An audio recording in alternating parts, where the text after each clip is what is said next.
Bung Karno lahir pada tanggal 6 Juni 1901 di Surabaya dengan nama kecil Kusno Sosrodihardjo, anak kedua dari Raden Sukemi Sosrodihardjo dan Ibu Ida Ayu Nyomandrai Srimben. Sewaktu kecil, Kusno pernah tinggal di rumah kakeknya di Tulungagung, dan usia 6 tahun ikut ayahnya yang bertugas di Mojokerto sebagai mantri guru. Beliau mulai bersekolah di sekolah Ongkoloro, Eerste Inlandse School. Kemudian dipindahkan oleh ayahnya ke Europese Lagere School, ELS, agar bisa melanjutkan ke sekolah yang lebih tinggi. Karena Kusno sering sakit-sakitan, Pak Sukemi mengganti nama anaknya menjadi Sukarno. Lulus dari ELS, Bung Karno melanjutkan sekolah ke Haagse Burger School, HBS, sekolah menengah yang ditempuh selama 5 tahun di Surabaya. Selama bersekolah di Surabaya, Bung Karno indekos di rumah Haji Umar Said Cokroaminoto. Di sana Bung Karno banyak berdiskusi dengan para tokoh-tokoh nasional, karena rumah Pak Cokro sering dijadikan tempat para pejuang berkumpul. Sehari-hari waktunya banyak dihabiskan untuk membaca buku dan belajar berpidato.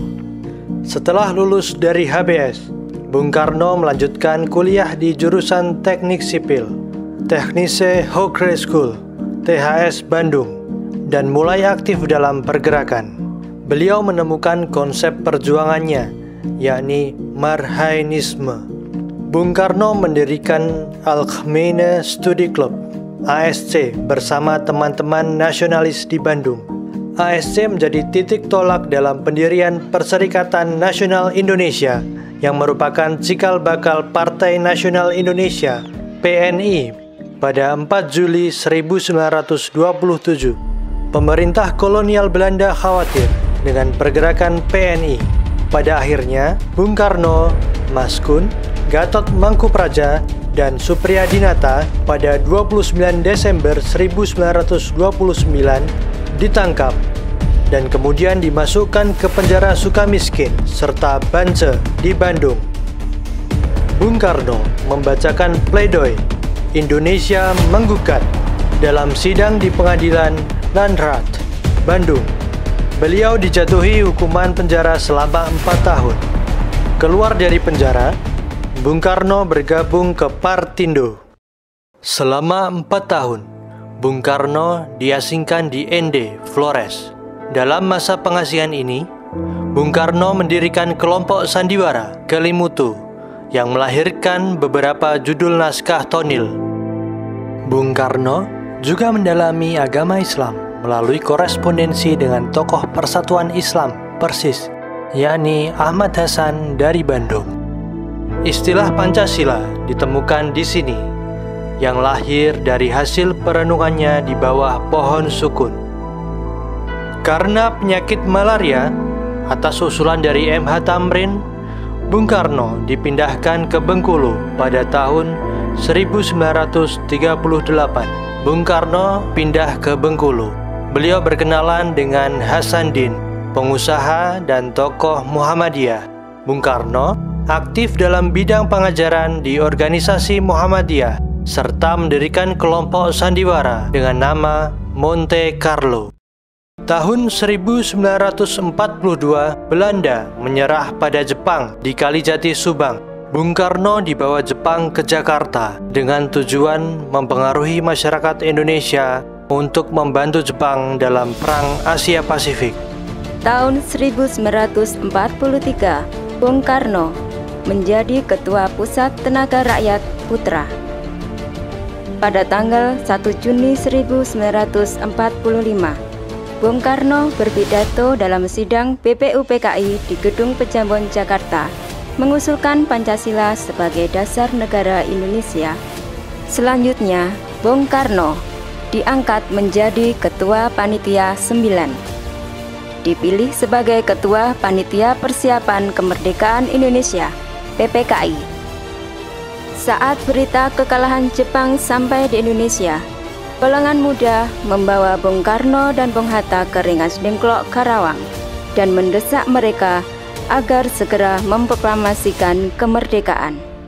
17 Agustus 1945, Bung Karno memproklamirkan kemerdekaan Indonesia. Esoknya, bersama Bung Hatta diangkat sebagai Presiden dan Wakil Presiden Indonesia. Tahun 1946, ibu kota pindah ke Yogyakarta karena situasi Jakarta tidak aman.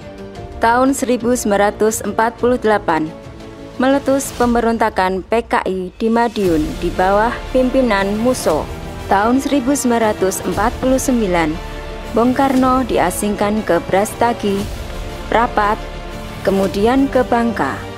Setelah perjanjian Rumroyen, dikembalikan ke Yogyakarta. Tahun 1949, konferensi meja bundar diselenggarakan di Den Haag, Belanda. Secara de jure, Indonesia diakui menjadi negara serikat di bawah Uni Indonesia Belanda dan Bung Karno ditunjuk sebagai Presiden RIS.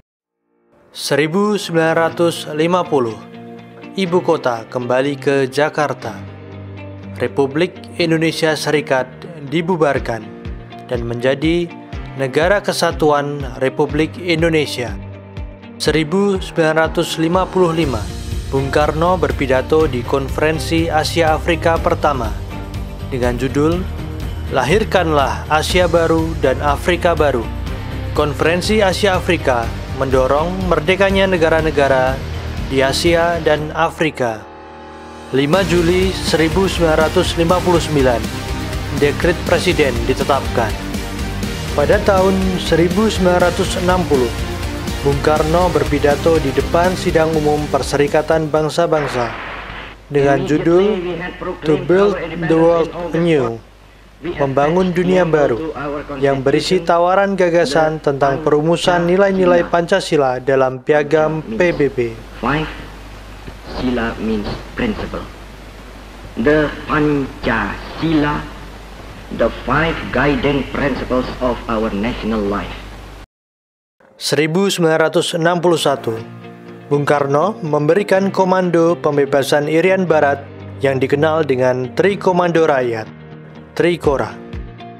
Bung Karno membuka Games of the New Emerging Forces, Ganevo, pada tahun 1963 di Jakarta. Setahun kemudian, pada 1964, Bung Karno mengomandokan Dwikora. 1965, Bung Karno membuka Konferensi Islam Asia Afrika di Jakarta. Tahun 1966, Bung Karno mengeluarkan Super Semar, Surat Perintah 11 Maret, kepada Letnan Jenderal Soeharto.